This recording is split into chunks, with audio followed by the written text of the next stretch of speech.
I'm the moderator of the last panel today. My name is Robert Kopitsch. I'm basically responsible that you're all here today, so I made you come here. And Mr. Moisa, who's sitting next to me, is our current host for tonight, or for the last panel today. Thanks for that, by the way. Sorry, is this working? And so that's the panel on mobility. I briefly want to introduce our panel to you, so you get an idea of who you're facing here before we kick this off. So I'm just starting with the man to the left to make this very simple for you visually. Kurt Nemec is the Director General of the European Forum for Mobility, Digital and Economic Transformation. Next to him is our host, Mr. Sorin Moisa. He's member of this house for quite some time already. He's the member of the International Trade Committee and a known expert on blockchain in this house from Romania. Next to him is Tomasz, I'm really sorry if I pronounced this wrong, Cocirta. He's the CEO and founder of Mobotic. Is it okay? Yeah. Okay, great. Next to Thomas is sitting Klaus Schaaf. He's the director for DLT at the Volkswagen Group, which I think everybody knows. It's a small company in Germany. Then next to him is Arwen Smit. She's a mobility fellow at the Mobi Foundation. Thanks for coming, Simon, by the way. Then we have Isabelle Vandoorne. She's the Deputy Head of Unit for Sustainable and Intelligent Transport at the European Commission, DG Move. And last but not least, our latecomer, Simon Schwerin. He's the co-founder of the Xane Foundation, which is working on mobility solutions in the blockchain space. And as it's custom today, we give the first word to our host. Please, Sorin, start. Yes, thank you, Robert. Speaking of organizing things, I would also like to thank my team who has worked very hard to put this event together. Actually, today we had two events. At least I had to participate in two conferences. I've just come back from the Commission speaking on trade issues. And I would like to spare you the usual boring introduction by politicians and try to tell you why I was eventually persuaded and even fascinated by the end of it to host this panel. I had become quite accustomed to blockchain issues, but mobility was one of the issues I had never really thought of much before, let's say, last month. And I realized how wrong I was, because there is quite a bit in terms of the promise for a blockchain for mobility. And this is one of the issues we will obviously be discussing today. And I'd like to touch briefly on some of the things that I find fascinating and interesting. And then, of course, there's the issue which is more maybe directly concerning some of you, of the in-vehicle data and who masters that data and to what extent we do make important decisions in Brussels in order to address that one way or another. So a few words on the promise of blockchain. I think together with AI, obviously, 5G and IoT technology, there are a number of things that could truly change the world as we know it. Blockchain can provide for solutions for instantaneous vehicle-to-vehicle and vehicle-to-object communication and coordination, which is crucial for the ultimate success of the autonomous vehicle. And also, I have discovered recently a project on autonomous drones, a project from Australia, which essentially puts together turnkey ecosystems. And there is another one in Austria. I have drone projects still to discover, obviously. But they create ecosystems fully reliant on blockchains, which allow for instant communication and coordination between drones, as will be the case for vehicle-to-vehicle and vehicle-to-object communication. On security, blockchain systems are comparatively very secure compared to other IT systems. Wallets may be broken, but no major blockchain has been attacked and rolled back, to the best of my knowledge so far. So in terms of the solidity, solidity, that's a funny word in this context, given the Ethereum language. The immutability of blockchains provides a type of security that I think is extremely important in this very sensitive area where human life and many other social and economic stakes are at stake. There's the guaranteed traceability from spare parts to full vehicles in relation to everything, service stations, insurance that can help streamline the value chain of the industry, reducing friction and the need for resource consuming reconciliation processes. Digital identities for vehicles and e-wallets attached to them that will allow vehicle-to-object transactions. So new economic models may emerge and will emerge for sure. And of course, there's the ultimate dream or nightmare, I don't know, of self-owned cars, which at least as an intellectual milestone, it is interesting. And I would like to thank Thomas for having sent me some literature on that, among others, as well, which has educated me a lot. So this would be about the promise in general, blockchain for mobility. On the issue of in-vehicle data, who should control the data and what will legislation say about it? I guess this is of more direct interest for many of you. Obviously, there is this tension, and we should call a spade, between vehicle manufacturers or OEMs on the one hand, and other actors on this market, such as technology and AI startups, which may like to use that data in order to train their learners and offer maybe services which could be innovative. But also car rental or leasing companies, insurance companies. So we have this debate and this tension on who and in what shape and form should be able to use this data and who should be able to monetize it.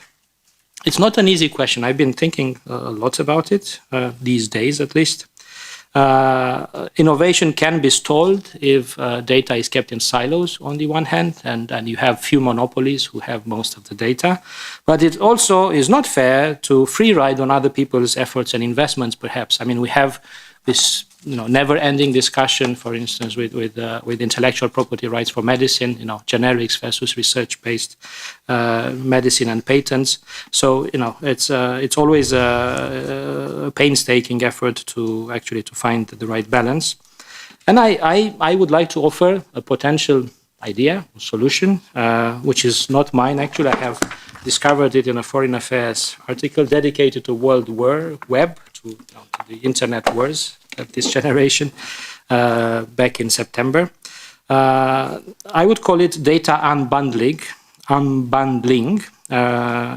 I use this. I have done quite a bit of work on energy and infrastructure in energy, and you may know that we have eventually come to force our energy companies to unbundle, to treat in a distinct way their infrastructures from the other economic assets that they have, and to allow free access to all actors based on pay, on fees, based on the market, to that infrastructure. So if I have a gas or oil pipeline, I'm supposed to, in Europe at least, in the name of competition, to allow other actors to access my own infrastructure. And of course, they would need to pay and afford to pay for it. But this way, I cannot squeeze them out of the market because I control the infrastructure. Data unbundling may be something that we could think of for the long-term future, given the fact that we have a few large companies, and perhaps in new sectors there will be other few large companies in the automotive sector as well, which will gather huge amounts of data. I guess if you look at what happened in the past decade, especially in the United States, a lot of data has been gathered by the state and also by the large companies there.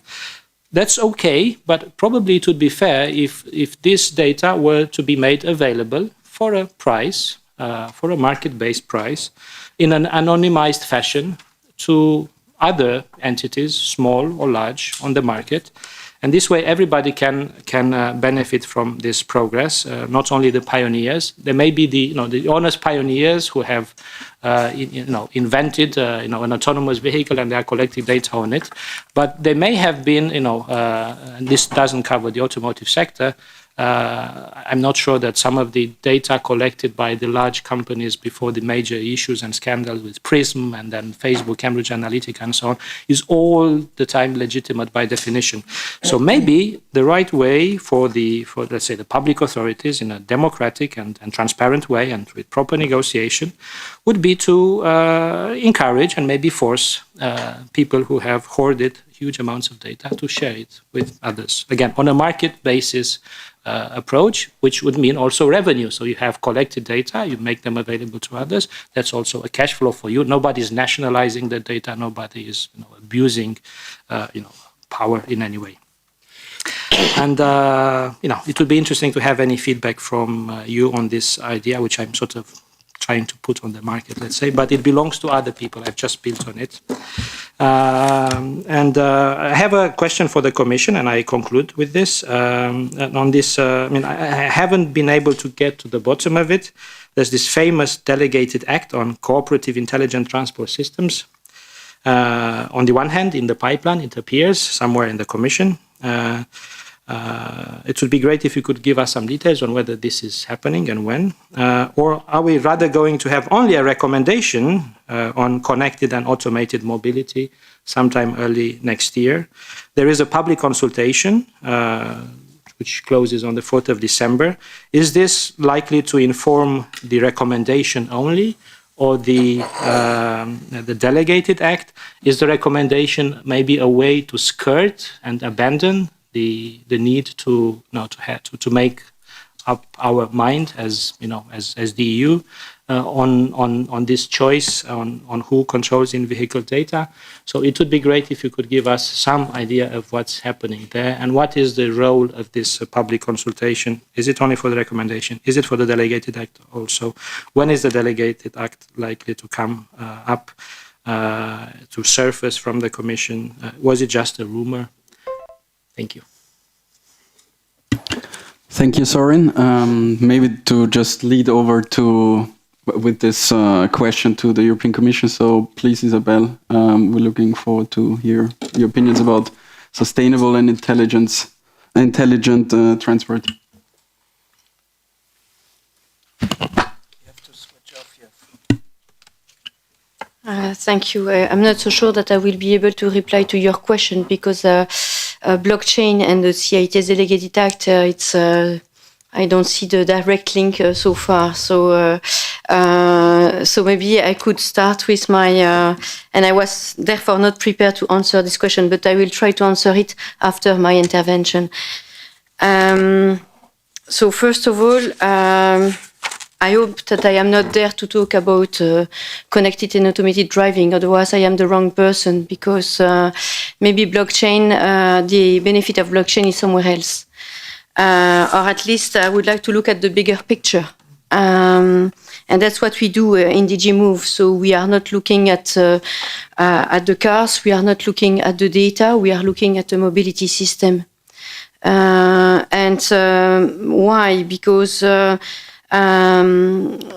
we are looking at all the challenges the mobility and the transport sector is facing, and we all know them.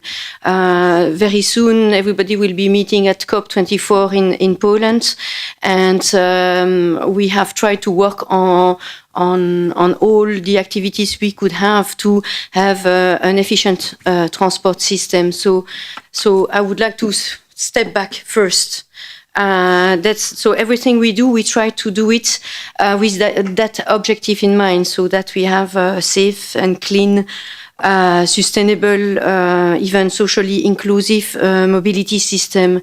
And blockchain is one of the innovation that have a lot of promises to contribute to this. But it's we need also to see. When we see this big picture, we also need to see other trends, not only the digitalization and the decarbonization challenge, but we need also to see the shared economy but you have referred to it already, and also the change in behavior. I don't know for you, but I know that my children, who are young adults, are going to go to a demonstration this Sunday for the climate. And not only them, so everybody is trying to, with their smartphone, to have new mobility solution, moving from car ownership. We all know that. But so this is the big picture we have. And it's not only about one delegated regulation. We have also, and you have been discussing that during the whole day, we have banks quite interested in mobility. We have plenty of new mobility service providers with, I don't know if you have seen it, but in Brussels the last 2 weeks, we have now on pedestrian area e-scooter in front of us. So shared mobility is quite huge. So it's not about cars. So I would like to, if you have to retain one statement from me today, is that. We have also platforms. We are in the world of platforms, doing a lot also. So we have a new. I hate this word, but it's quite trendy to use it. We, in the mobility and transport sector, and I guess that my colleague earlier today also referred to it, we have a complex ecosystem with so many stakeholders. And so this complexity, I will come back on that point later on, because all these stakeholders will need to interact with each other. And it's really not easy. Let's use an old-fashioned topic. I had 1 week ago, a meeting on what we call multimodal passenger services, or if you want to use a trendy word, mass mobility as a service. For me, it's the same concept, but with a new label, a new logo on it, so that it's brand new. But we have new players on it. When we discussed that, we discussed about ticketing, we discussed about payment, we discussed about revenue sharing, we discussed about invoice. When you look at it, you see that more and more we'll have plenty of interaction between plenty of companies, big, small, traditional ones, new players. So one of the two keywords of this conference was fears and trust. And this is the situation of the mobility ecosystem today. So if we want to deliver a clean, safe, marvelous, efficient mobility system, we need something. And blockchain has this potential. Because for many reasons, and I have to admit that I am not an expert at all of blockchain. So don't ask me a specific question on it. I know nearly nothing about it. But what I know is that it will help to work, to record the transaction, to work, and I joined the meeting a bit before, to work on this identity management, to work on these smart contracts. So all this will be needed between all the stakeholders. And we have on the one hand the front runners, and on the other hand we have the traditional players.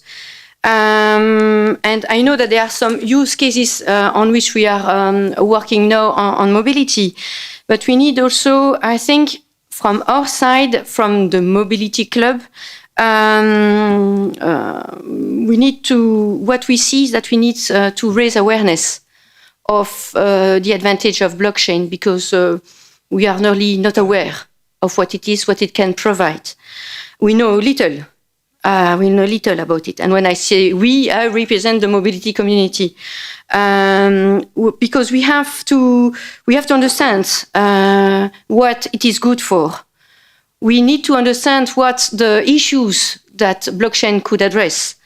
Then another part is that, and we see that for all digitalization stuff, so even the basic stuff, capacity and skills of the public authorities, of the public operators, because blockchain will not come in mobility if public transport operators and public transport authorities will be out of the game. And so they need to understand. What else shall I say? I shall also say that another part of the public sector is also the traffic manager. Last week or 2 weeks before, I was in a meeting with traffic managers. And I see also that for addressing congestion, so not only the link with mobility as a service, but also to improve congestion, blockchain has a lot of potential. But we need to see how we do it. So much more research are needed in the mobility sector to see how we can bring blockchain. That's also the perception I have. Then to come back to your question on the CITS Delegated Act, I think that we are talking about apples and pears. So that's why I don't see the direct link with blockchain, because the CITS Delegated Act are quite about exchanging messages between different vehicles and between vehicles and infrastructure. Then when it will come, so it's not a rumor in the corridors.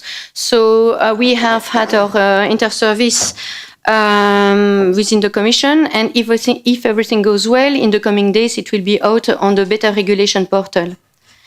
On the recommendation, so because you refer to two items of the communication we had in the third mobility package, and the recommendation is another one, and I agree with you that there is a public consultation on it right now.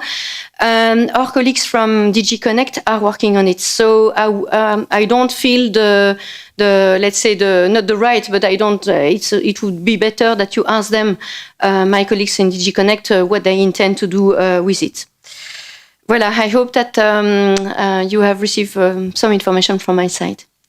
Thanks a lot. Going into the use cases, I would like to start with Arwen Smit from Mobi. She's basically the one that's probably best to address this right now. Thank you, Robert, and thank you for having me on behalf of Mobi at this event. So I would like to start with stressing the urgency. Like, yes, we're in a complex ecosystem. Yes, right now we're facing many data silos. There are many stakeholders involved. So I would argue that the time to rethink mobility is now. And let me illustrate this by sharing a statistic. So today, approximately 55% of the world's population lives in urban areas. This is a statistic from the United Nations. A proportion that's expected to increase to 68% in 2050.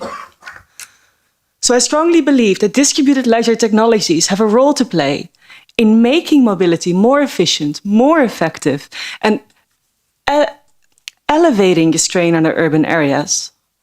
So I'm here today to represent Mobi, and Mobi is a nonprofit organization working with forward-thinking companies, governments, and NGOs to make mobility services more affordable, greener, safer. And we do that by helping to accelerate the development of blockchain and related distributed ledger technologies. And we see a dire need for open standards. An open ecosystem with competing standards just results in new walled gardens.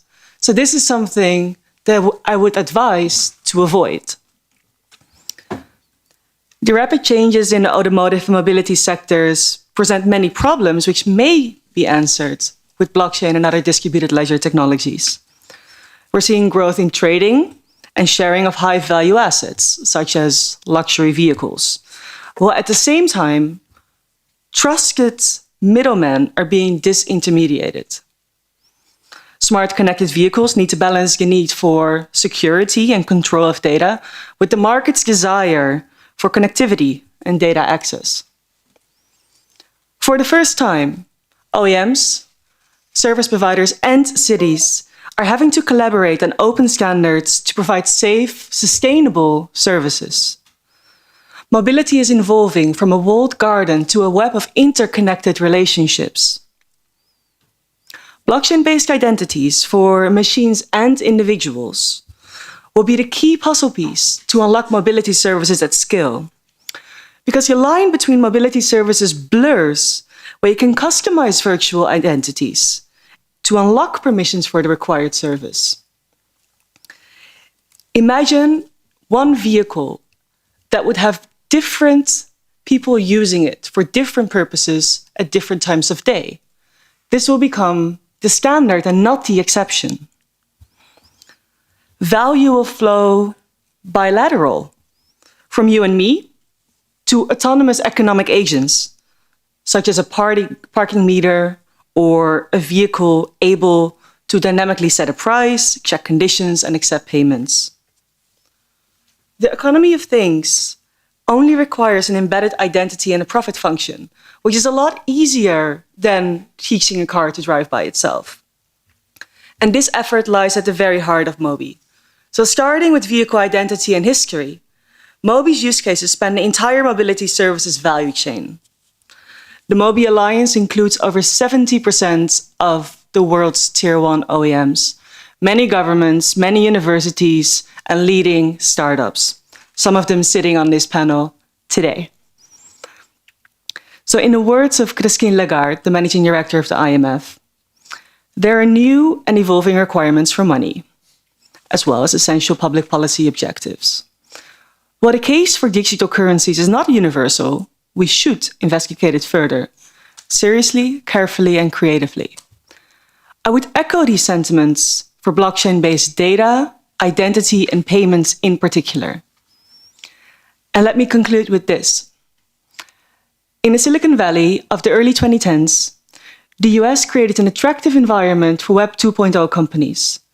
They could flourish because of the combination of regulation, funding, and talent. Today, Europe faces a unique opportunity. Blockchain and distributed ledger technologies herald a new wave of innovation, and the EU has a decision to make. What role does it want to play on the next technological frontier? What the EU decides to do matters very much.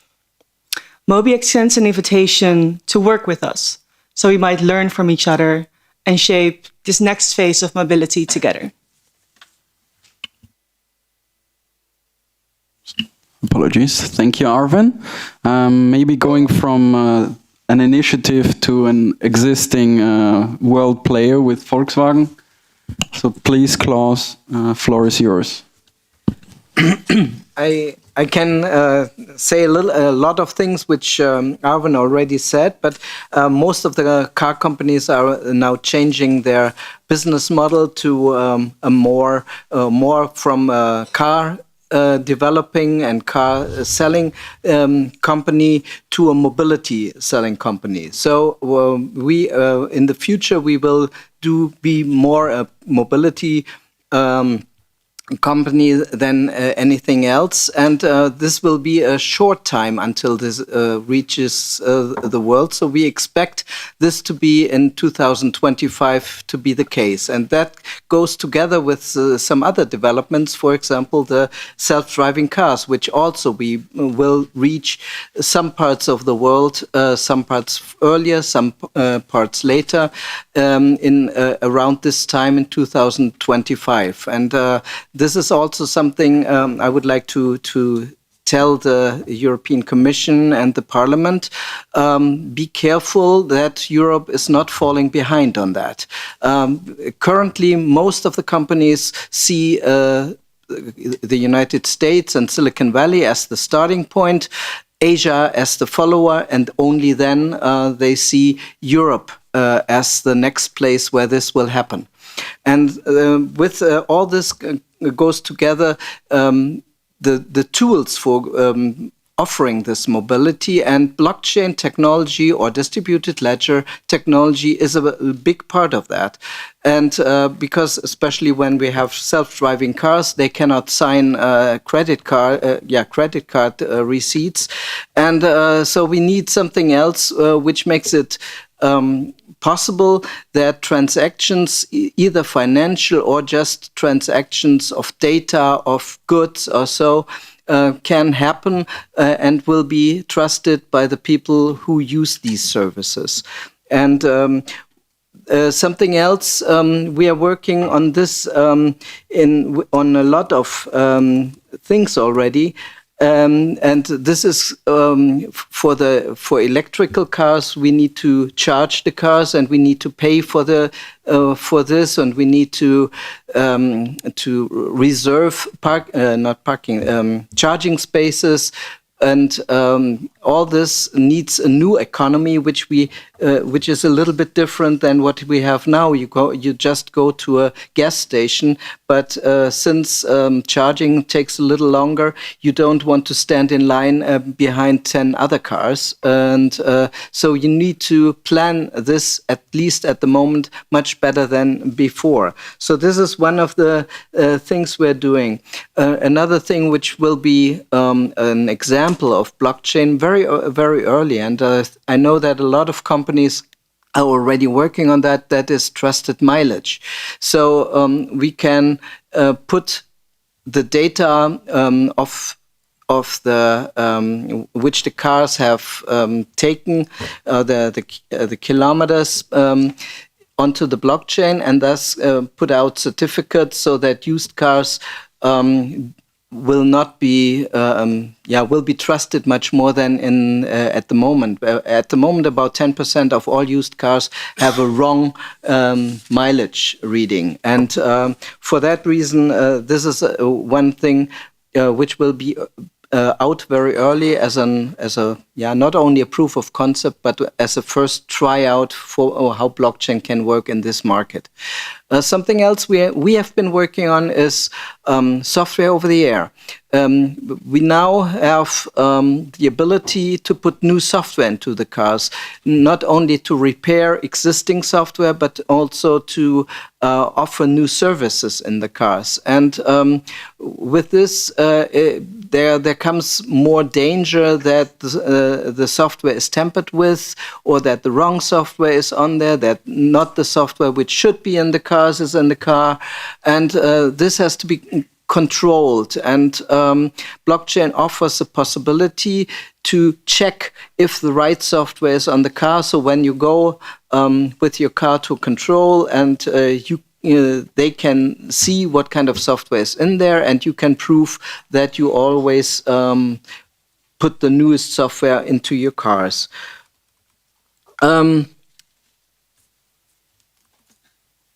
For this, we also need a mobility ecosystem, and I think Mobi is really an important part of that, because we need a lot of standards so that all these companies can work together with us. Of course, we would like that Volkswagen would be the company of choice for a lot of services, but of course we see that there are some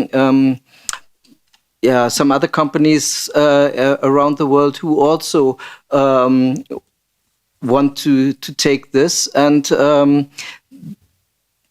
if we go to, let's say, a smart city like Hamburg, Paris, or Brussels, we cannot force them to use our system. We need a way to standardize all these systems so that everybody can use them and offer their ability. And the competition will be in a way who uses or who offers the best usable, the best UX system for these, and the highest number of services. So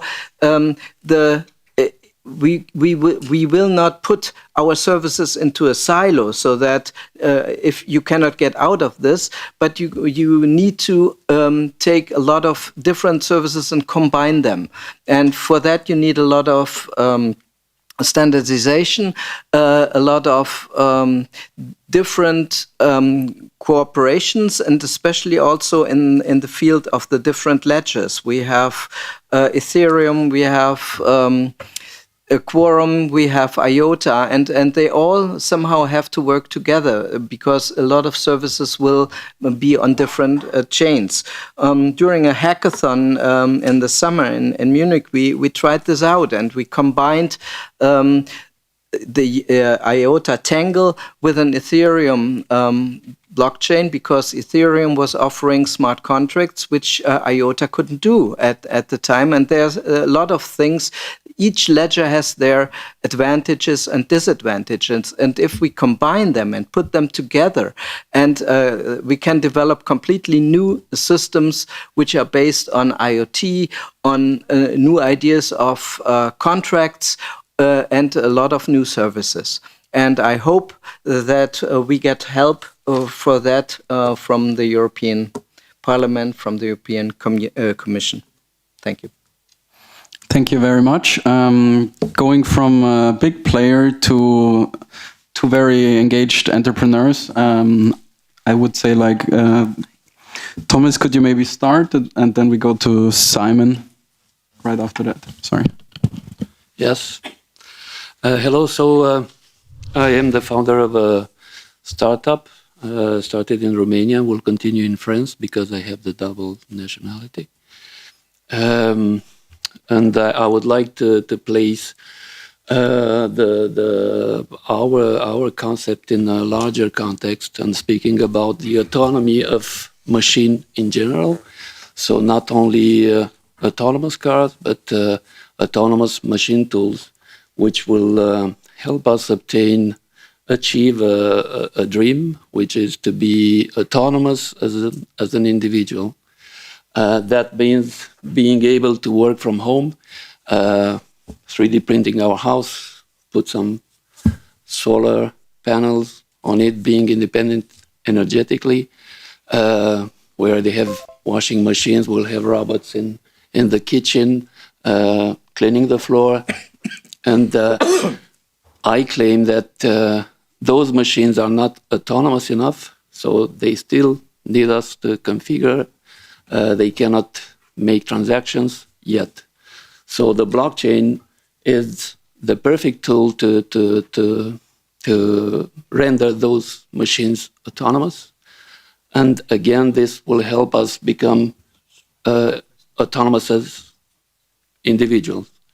So blockchain is about decentralization. I would say blockchain is about autonomism. So we are placing our startup in this context of trying to be autonomous. This is why we are trying to decentralize everything, starting with the manufacturing. So we are trying to build fab cells hosted in container, in shipping container, so we can send them fast. We are building a very, very small autonomous vehicle. And I insist on small because I don't think that the solution it's cars built by our friends from Volkswagen. We are more closer to a bicycle than to a car, but we put a cabin on it, so we have the safety and the comfort of a car, but with the agility and nimbleness of a bicycle. And we should watch carefully cities like Amsterdam or Copenhagen, who solved part of the traffic problems with bicycles. So again, we see the blockchain as the perfect tool, and we see it as a missing link. It's a technology we didn't have before, so now we should use it fully, and not only in some fields. So this is why we are trying to use it in all the fields of our business, starting, of course, with the funding. So we are going to issue tokens in 6 months when the regulations will be a little more clear.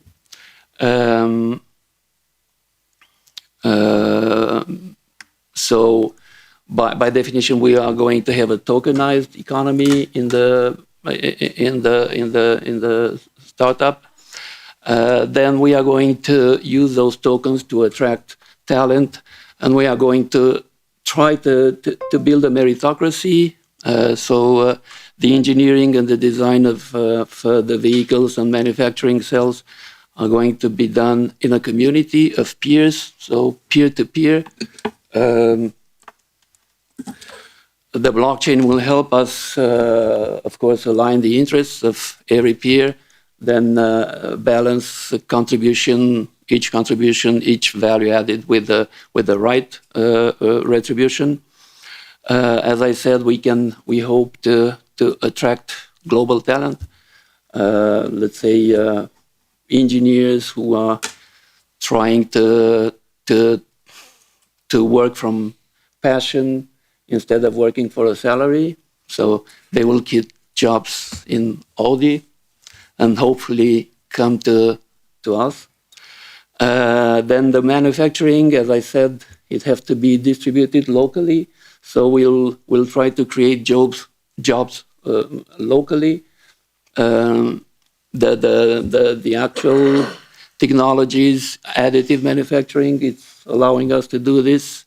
But I think those fab cells, those manufacturing cells, have to be part of a network of autonomous machines. So exactly like the vehicles who are going to be able to bid for rides, for services, and ask for maintenance or ask for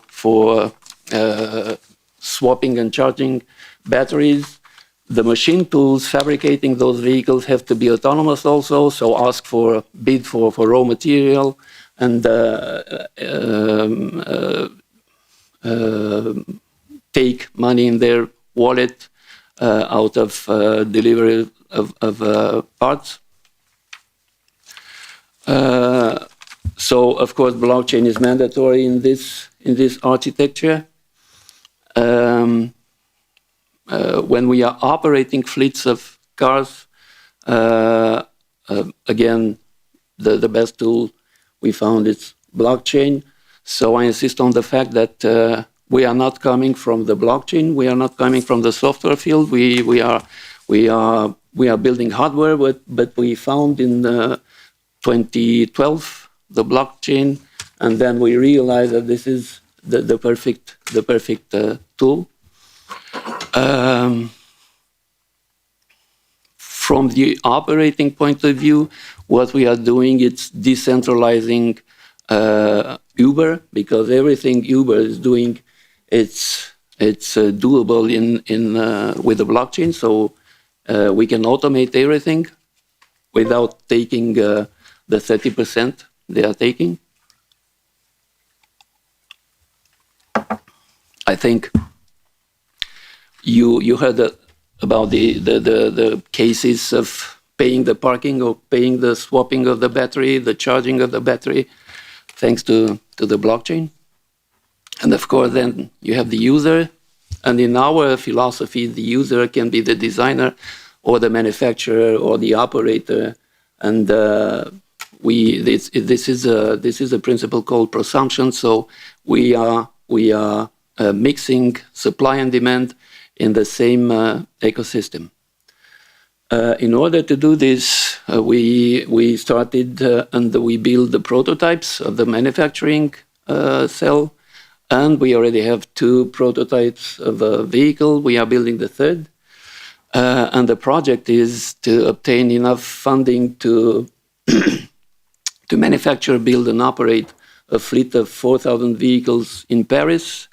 So again, I insist on the fact that the right vehicle for the urban areas is an individual, very small vehicle, some kind of a chair on 3 wheels, autonomous, of course. So we are preparing this deployment of 4,000 vehicles. We are supported by the Paris Town Hall.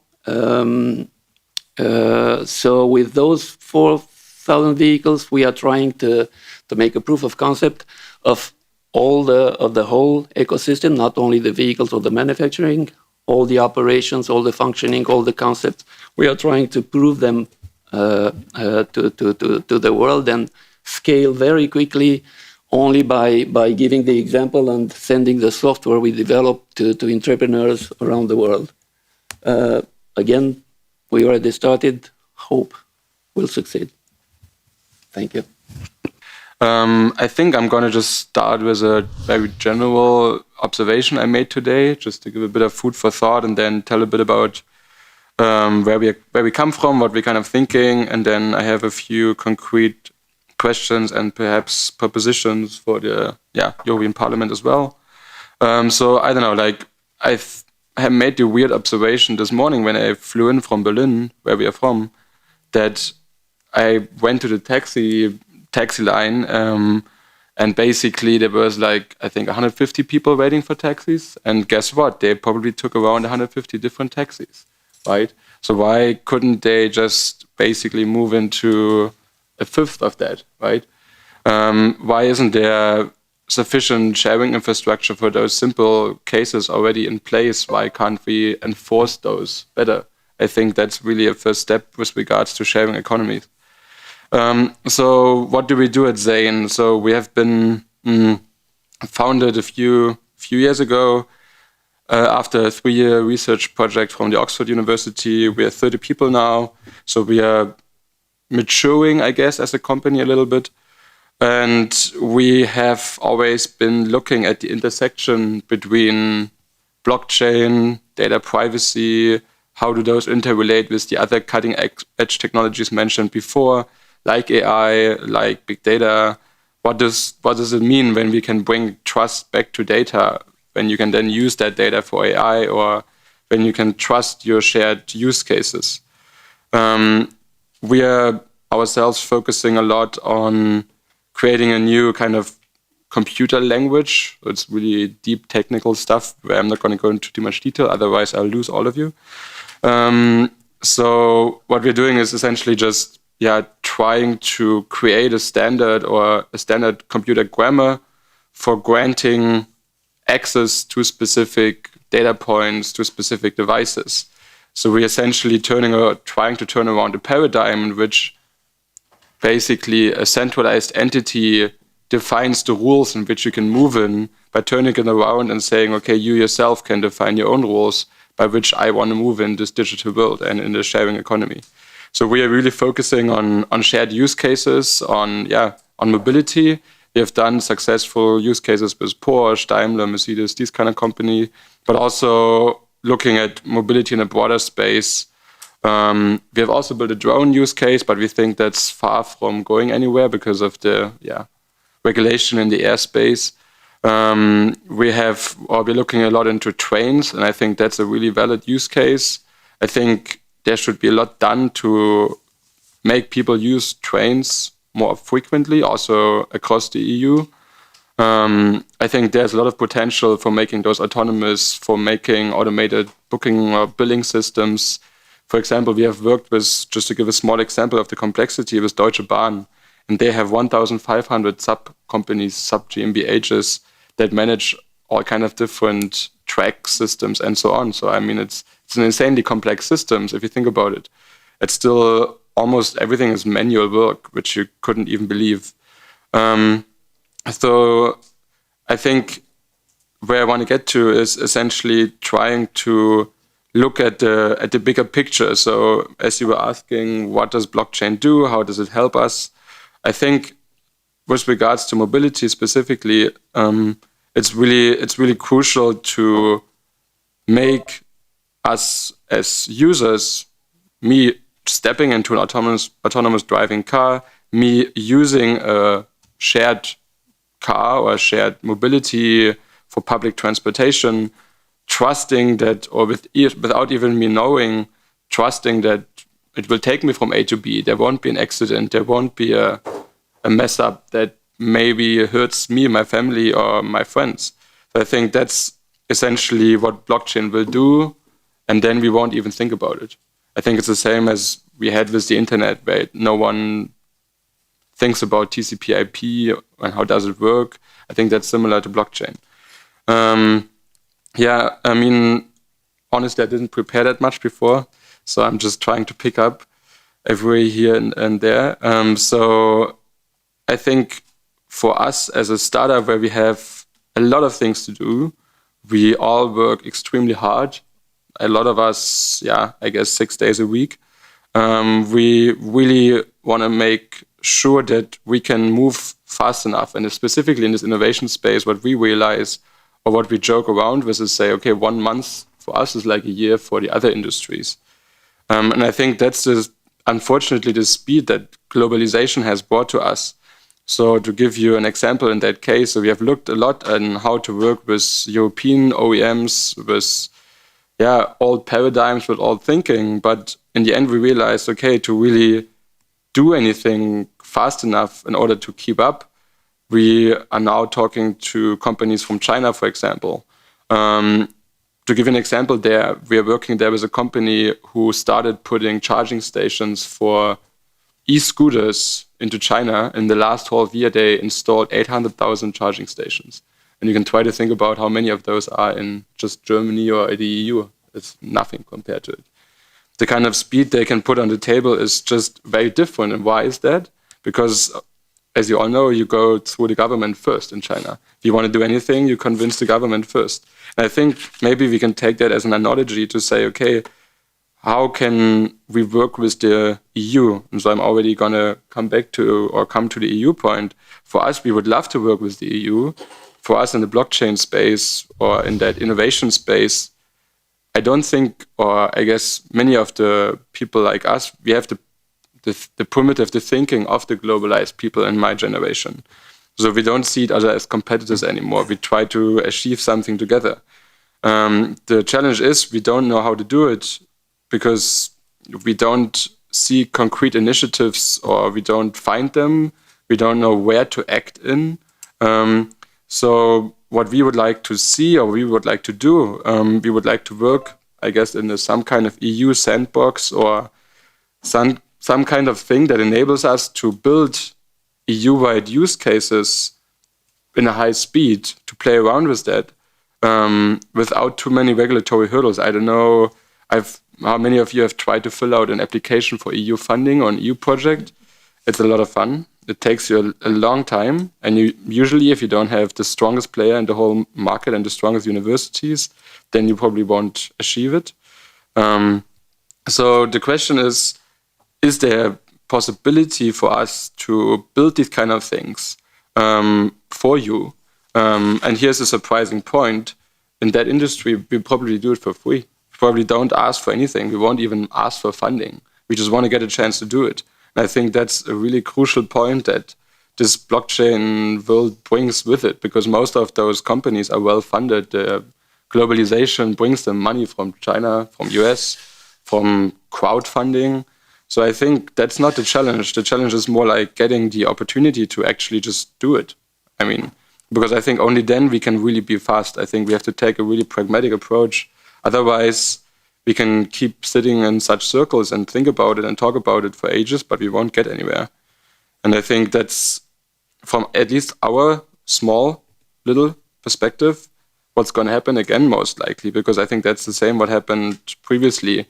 And yeah, I mean, with having been to China with at least some colleagues of mine last week, you wouldn't believe what you see there and how fast they move and how incredible it is what you see there in terms of scale and speed and how much further developed they are, even with IoT, AI, and blockchain. So, yeah, I think that's a very large point for us. A second one is the data unbundling. I think that's a really, really interesting point, and we also look a lot into how to build data marketplaces. And I would be wondering myself, okay, what's the groundwork on the regulatory side that has to be done in order to provide such data marketplaces? I mean, myself, I wrote my thesis on GDPR and blockchain. I talked to Jan-Philipp Albrecht, lots of other commissioners on that topic. It was really interesting to see how the GDPR evolved. And we do everything we can to build our technology by design enabled to be privacy conform and to take those considerations into mind. But what will it take for data marketplaces? What will it take to share these data points and then make them usable to startups, make them usable for training on them? And I think this is what we are probably going to be able to do next year technically. The question is, can we do it regulatory? I mean, in the regulation sense. Otherwise, we will do it in Israel and China and the US, you know, and that's the reality, I think. So I think that's probably the end of my argument. Thanks a lot, Simon. Last but not least, Kurt, please give us your vision for the European Forum of Mobility and what it tries to achieve. Yeah.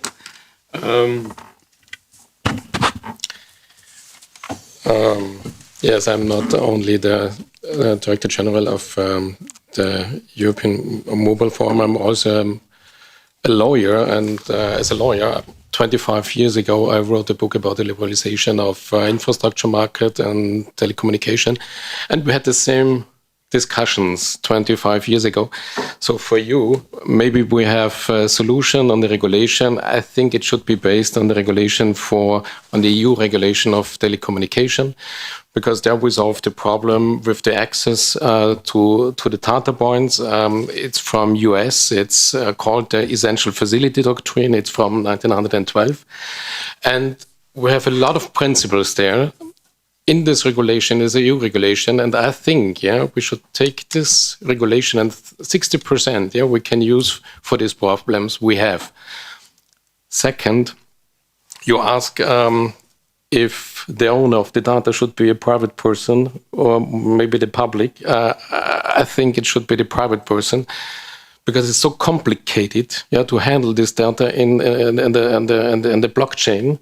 It has to be private. It's not possible for a public data holder to hold these data for all these users.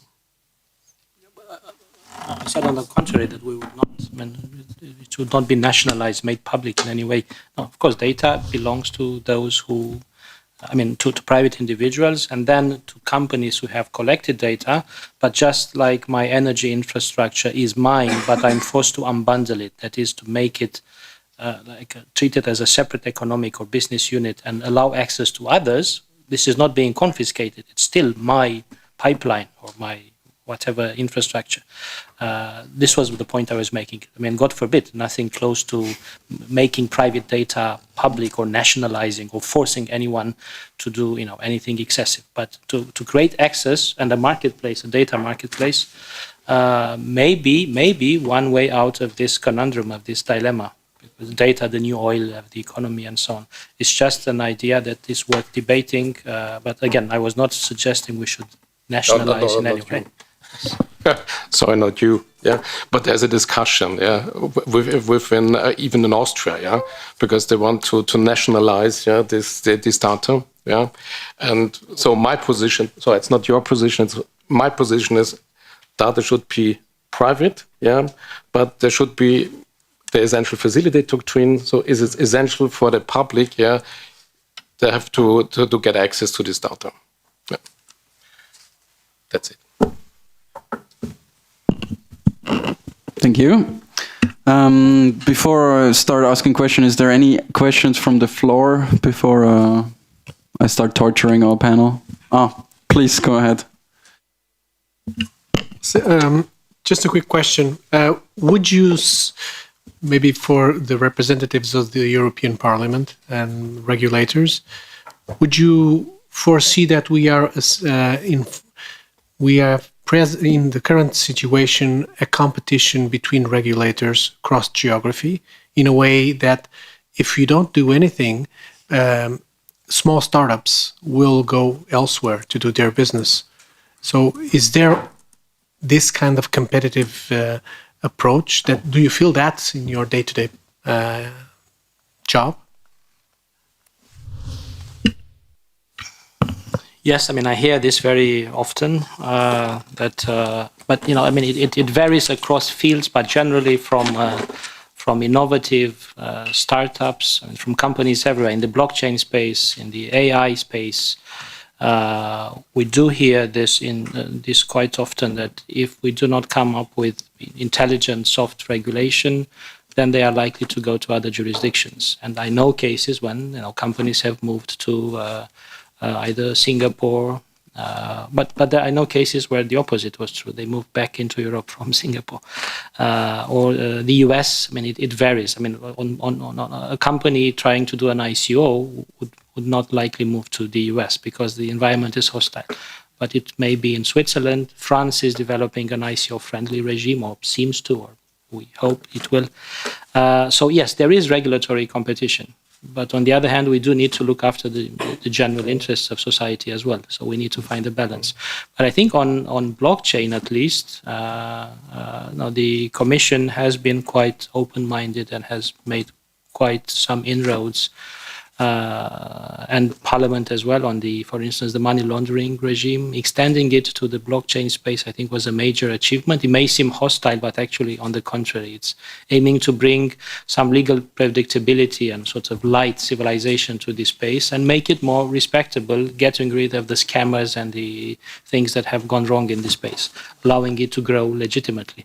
So, it's helping clean the space of its bad apples. And this is, the most important jurisdiction on earth, I think, Europe, has done this, and I think it has done a good job. But on other issues, for instance, on market manipulation or regulating ICOs in a sophisticated, friendly way, that we haven't done as much as we could have. But I know the Commission, DG Connect, is thinking of moving on that as well at least for the end of this mandate, early the next College of Commissioners. But yes, the straight answer to your question is there is regulatory competition, and there are member states in the EU that compete with each other where there's no EU regime. I have Estonia, Malta, but again, it varies with technologies. Now, Finland is quite keen on mobility as well, for instance, and they try to create friendly regimes. But outside Europe too, so we are losing competitiveness and businesses to the world outside Europe. On AI, there's the famous argument that because of GDPR, and I believe there's only partial truth in this, we're lagging behind because other people can collect data much more easily. But if you collect data against your citizens or not respecting their rights, it's not the right thing. If you create a digital dictatorship, as China does, no, God forbid, I would never try to do that, even risking to lose the AI race. But blockchain may be the solution to that. Maybe people can, have self-sovereign identity and they monetize their data. And this way, they share freely their data rather than data being taken from them. So I think you can have peace between the GDPR and AI eventually. But there is this famous argument that we're lagging behind because we don't have enough data to train our learners, and somehow European culture is less propitious for AI. Thomas also wanted to respond, so please go ahead. Yes, so I will try to present you two facts linked to the European part. First, the funding. So the gentleman from Spain, I would tell him that we obtained 1 million euros, and we were just 2 people from Europe. So we obtained 1 million when we are applying for another 2.5 million. So we can still obtain funding. And speaking about regulation, we made a foundation in Switzerland, Zug, 1 year ago. We liquidated, we are making it in France. So those are two facts. You want to add something under this as well? Please go ahead. Okay. Yes, I think it's very important for you because at the moment, if you see an industrial product, it's not only the product, it's product and the service, or the product, industrial European product as a service. So the value and quality is not anymore the product itself, can be from China, it's just the quality of the services. And blockchain is part of these services. So if we're losing the services and the regulation there, we are losing the quality. So why China or US should buy the European products? And that's really the problem. You cannot sell anymore just an industrial product without any service. It's gone. Thanks a lot. Anybody else wants to answer from the panel to the question? No? Great. Any other questions? Please go. I just want to follow up on what Thomas said, that was easy for you to get money out of the European Union. Because in my experience, it's more for like what Simon said. It takes like from age 2020 to get the paperwork done and get everything in, it's a nightmare, and people actually just don't just walk away from it just to start worrying about it. And because I know a couple of companies who would like to get involved, but they just said the paperwork and everything needs to get done. It's just too overwhelming to even join. So there's companies who would like to do it through the European Union or help out, but they're rather just go to the VC or not the ICO anymore, but maybe the STO route going forward, then do it with all the paperwork that needs to be done. I don't know if you guys can put any to it, to maybe can shorten it or make it a smart contract or something go forward. Yes, so we applied for 1 million from Romania with 2 guys.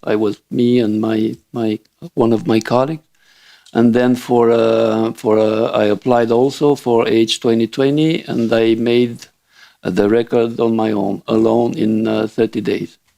I was refused, but I'm reapplying this year with help from some consultants in Spain, I think. So what I meant, I don't mean this is very easy, but this is not impossible. And of course, nobody likes the paperwork. I admit it's very complicated, but try to obtain money from VCs. And you'll see it's much more complicated because we did that also. Much more complicated. Isabelle, please. I feel obliged to react a bit, even if I am not a funding and financing expert. I have a bit of knowledge that I can share. So maybe there are other ways of receiving funds other than A2020, because you have also the specific activities targeted SMEs, which is another tool to support startups to work. And in the world of smart cities, we have also the EIT, who is also offering some possibilities. Beside that, and beside the EC managed funds, we need also to be aware that the EIB has also some possibilities to offer. I know that, for example, in the city world, there is a facility which is called Elena, which can help to have some feasibility studies to launch a project. So I think that maybe the Commission is not good enough at explaining the different possibilities we have to give money. But that's true that beside that, if you know a good expert in application, it's always easier. Thank you. If I may ask a question, which personally is of interest to me, because basically, as data was mentioned a lot, and car manufacturers or car producers look more and more into data and becoming service providers. And as you know, the biggest data holders in the world are probably Google and maybe Facebook. Just out of interest, if you look at, as you outlined that, Klaus, that car manufacturers until 2025 want to become service providers, who will be the Googles and the Facebooks in the mobility space in 2025? Will it be Google and Facebook, or will it be somebody else? My personal hold for that is there will be no other Google or Amazon or Facebook. They are already there. So what we can do as in the mobility sectors and as the OEMs is to build up a wall against these services. So there will not be a Volkswagen and not be a Daimler or a Toyota who will be fighting Google with the data. But we need something where we have some kind of a mobility layer above the internet and between the internet and the platforms which are used by all the mobility providers. And with this, where everybody can contribute and take the data out of it and use them for their mobility system or for their business model, we have a chance to overcome this data. I don't know how to say that, but they own the data. They think they own all the data. But if we work together and we put this together in a layer which everybody can use, then this the standalone by Google will somehow disappear. Because then they don't have the data alone, but we can use them, and we are not dependent on them anymore. And that is, I think, the major thing which we need to discuss over the time. And also, we need to have some new ways to solve problems. Which are in mobility. For example, we have now the cities which are, whether some courts say in the near future, when the weather is bad and the climate is bad, then the cars are not allowed to go into the cities anymore. We need to find ways around this. Nobody wants this actually to happen, and but there are ways around this so that we can so that the access to the cities is somehow regulated, but not by the authorities, but by the users themselves. And if we can work something like this out, and I think we could have a chance for this, then we would have a new way of that the people do not look bad at authorities, cities, or European administrations, but it would be more like we are doing this, and I can get advantages out of this, and I can sometimes I need to pay for it because I'm disadvantaged by it, but. We have a chance that the borders which Google and Amazon especially set up can be taken down by us if we do it right and if we do it fast. I would like to introduce a different perspective. So, starting with the data that Google and Apple, amongst others, hold. It's a lot of data, but even this amount of data is by no means enough to get to level 5 autonomy for self-driving cars. There have been many estimates that if you want to get that type of data, that will require cross-industry collaboration to even train those algorithms. Okay, let's assume that it arrives, self-driving cars. I think it will, in the end of the day. What you will then see is for mobility services, it will most likely be under the current model a race to the bottom. If you have cars that can drive themselves, it will be increasingly, the uses of their cars will be increasingly commoditized unless there are services around it that would add a new value layer.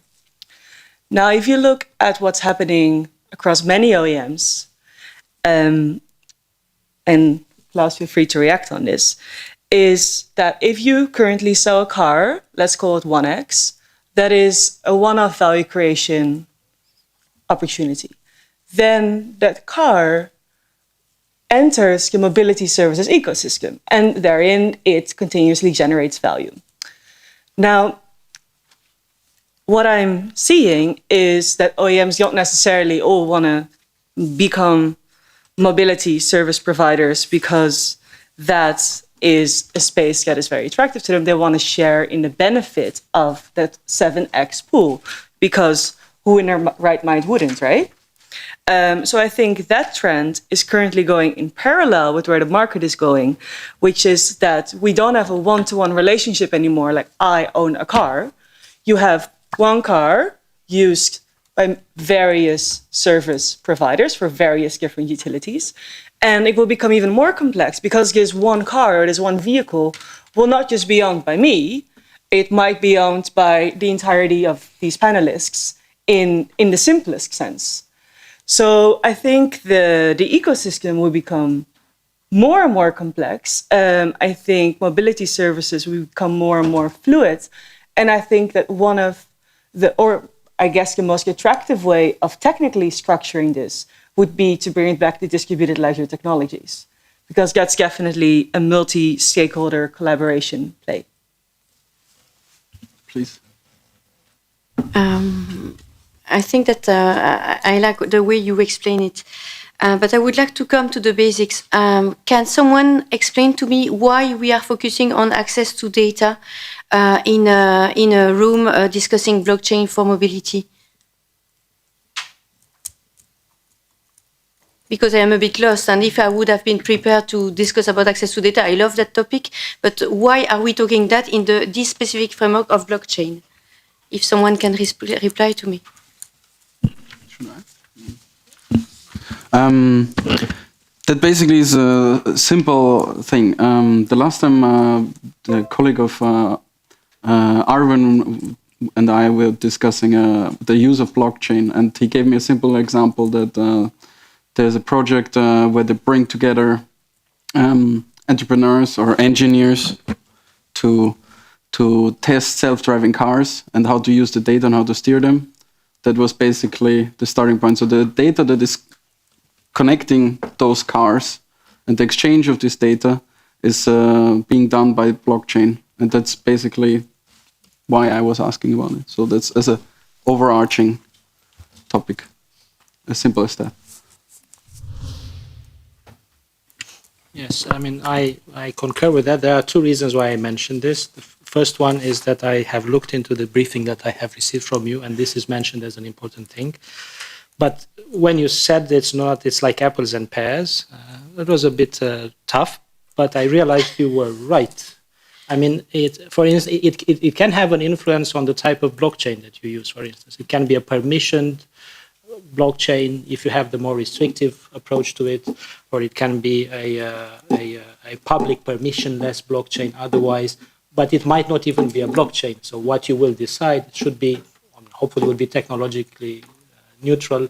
So it may have an impact on the blockchain solution that is finally adopted if it is a blockchain solution. But you are right, the two issues are not necessarily linked. I mean, they preoccupy this crowd here, but they are not necessarily, one doesn't condition the other. So here you're right.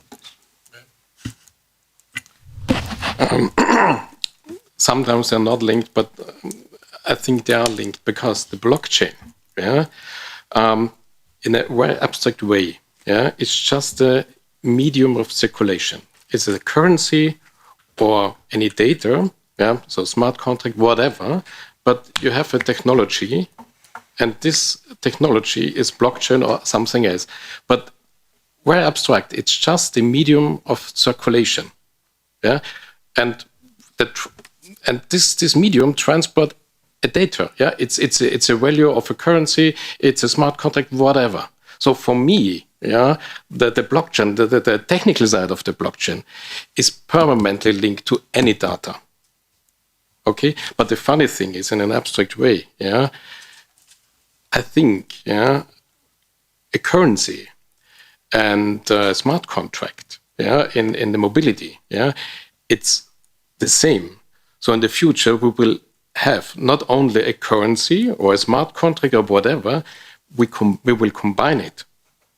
So, for example, you will have in the future a currency, a state currency, for example, for child benefit. Where you can give them money in form of, based on a blockchain, a currency, but you can, in form of a smart contract, say, okay, this money is just for a child 9 to 12. It's just for, I don't know, for a child in the region of France. So the future, combining blockchain, with the abstract ability, of data, and it will be unbelievable. But it's the first step at the moment. So maybe instead of talking about access to data, we should talk about data sharing and the conditions to share the data. Is it not right? I think we should discuss the future medium of circulation. That the word is from it's from Copernicus, yeah? Because he was not only famous for his astronomy, he was only famous for economics, and this expression is from Copernicus, yeah. Because before Copernicus we had Aristoteles, yeah, the pricing, and then he was the first man, yeah, who invented the sentence or whatever, or the idea of circulation, the medium of circulation. So circulation of data. That's it. So what's the data? It's a currency, it's a value, it's a contract, but in the end, it's just circulation. And that's the highest point of abstraction. Because I hear quite often access to data, open data, and if we can call a cat, it is easier to progress. But it's really complicated because the blockchain is just a technical layer. Thank you. Yeah, and then we have the law, and it's another layer. Yeah, and then you have the economics, then you have competition. It's really complicated. Sorry. I'm really sorry to have to bring this to an end, especially now. It got very interesting. Anybody with the last question before we close for today? Anything that you always wanted to ask anybody on the panel?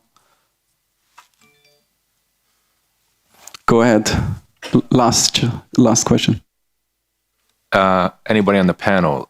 If these are going to be mobile and automated and atomic, don't you the roads and everything else needs to be redone with sensors and, it's just a question because if you have it, all these communication between cars and trucks and everything.